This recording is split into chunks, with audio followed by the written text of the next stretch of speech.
This is NDTV.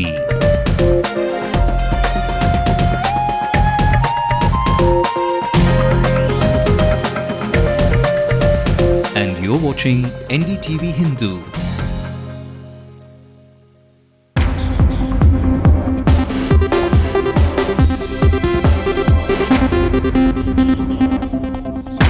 The DMK will not pull out of the UPA. Karunanidhi says the party will fight the 2G case legally and is not disappointed with the Congress for not helping.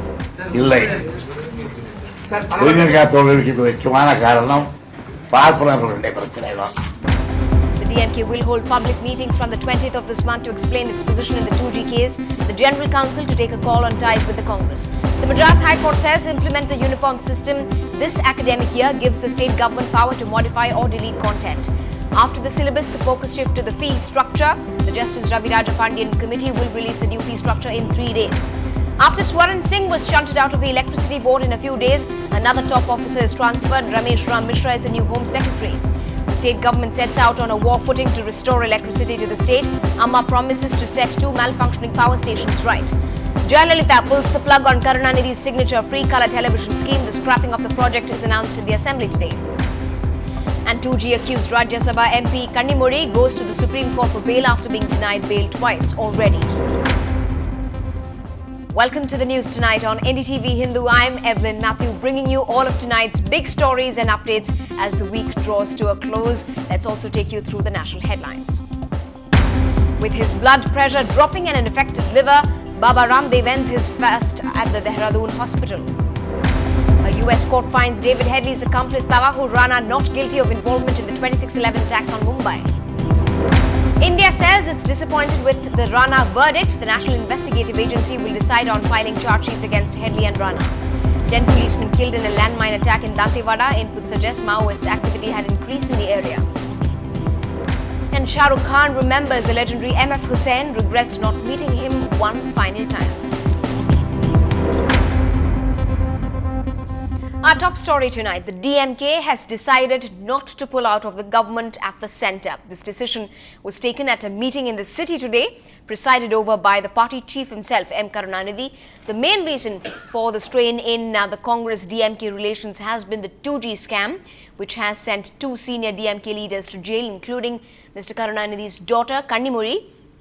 The same telecom scam has also loomed over Karunanidhi's nephew, Dayanidhi Maran, who has been serving as the textiles minister. Recent investigations by the CBI pointed to financial misconduct by Mr. Maran when he served earlier as the telecom minister, and that had built in pressure on him to resign even.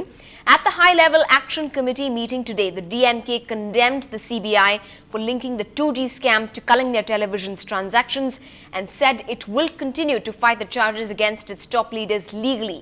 The party slammed the CBI's double standards and said that it was not legal to arrest one who was summoned. But more significantly, the DMK has now decided to hold a series of public meetings between the 20th of June and even 20th and the 30th of that month of June, in fact, at the end of which a General Council meeting will be held in July later on.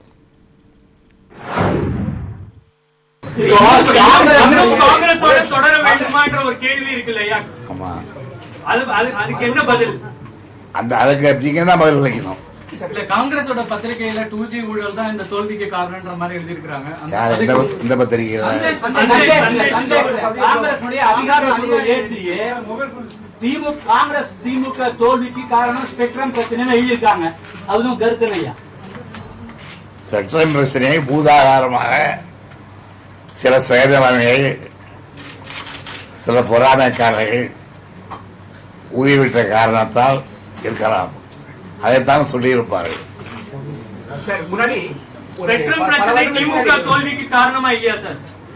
இல்லை உயிரிழக்க தோல்விக்கு முக்கியமான காரணம் பார்ப்பனர்களுடைய பிரச்சனை தான். Well, the 2G spectrum issue was, as expected, a question on most journalists' mind. And when Mr. Maran was brought into the picture, the DMK patriarch said that Dayanidhi Maran should be asked that question himself.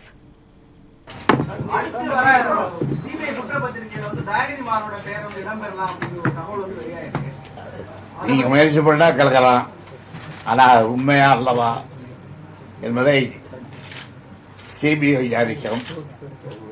CBI இப்பொழுது அதை பற்றி 6 ஆண்டு காலம் ஆகிவிட்ட விஷயம் இது என்று CBI கூறியிருக்கிறது. தயாநிதி மாறனுக்கு தெரியாதது பதில் சொல்ல நான் சொல்ல வேண்டிய அவசியம் இல்லை, அவரே சொல்லுவார் என்று அந்த கருத்து சொல்லப்பட்டதை தவிர நீங்க கலகம் ஊட்டுவதை போல தயாநிதி மாறனை அதற்கும் தகராறு விளைவிச்சுக்கிறோம் ஒன்றால் முடியாது. In another of our stories making headlines, the judgment over the uniform syllabus for schools in the state was out today, according to which the system will have to be implemented by this academic year itself. The Madras High Court has also stayed the amendment to Uniform System of Education Act. It has also announced that the government will now have the power to delete propaganda material in the curriculum. Ms. Jayalalitha had put the uniform syllabus on hold, following which the AIADMK government had formed a committee to revise the common syllabus. Meanwhile, the Justice Raviraj Pandian committee is expected to come out with the fee structure on the 13th of June. Our education reporter Krishnamurthy gave us more of his inputs and the impact this will really have at the ground level at schools across the state. It's a shot in the arm for all the educationalists who have been campaigning for the uniform syllabus of education. The High Court coming out with the order that the system has to be implemented this year. Now, I have the judgment copy with me. Now, the High Court says that the amended act which was taken, the decision which was taken by the government this year in the current assembly session has been stayed. It was taken in haste and therefore it's null and void.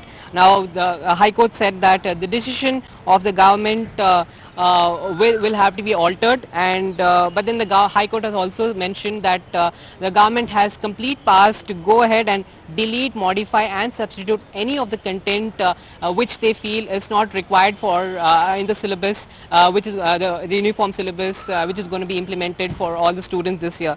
Now, they also said that the High Court won't come in the way of the high level committee which the government promised to keep and to look into the syllabus which is existent and modify any changes which they want to hence after. Now, the bigger question in fact now comes to as to will the schools reopen on time. Now, the state government decided that the schools will reopen on June 15. With just 5 more days to go, is it really possible for them to reopen the schools on time? Will they be able to print all the books on time? Now, many of the educationists who said that this is really possible since 200 crores has already been spent on printing of books from class 1 and 10, and the printing of and wouldn't take more than 2 or 3 days to provide all the books to schools so that the books reach the schools in time, and students can in fact go to schools and from June 15 and collect all these books. So what we need to look into is will the government now file a counter for the decision of the High Court? This is a big question which we need to wait, and let's take a look at what kind of decision the government is going to take with the decision which was provided by the High Court today. We also caught up with the education activist Gajendra Babu, who had once said that putting the system on hold would have been flimsy and evasive, but here's what he had to say in reaction today. The Madras High Court, after considering the various aspects and taking the welfare of the students in its mind, has stayed the operation of Section 3.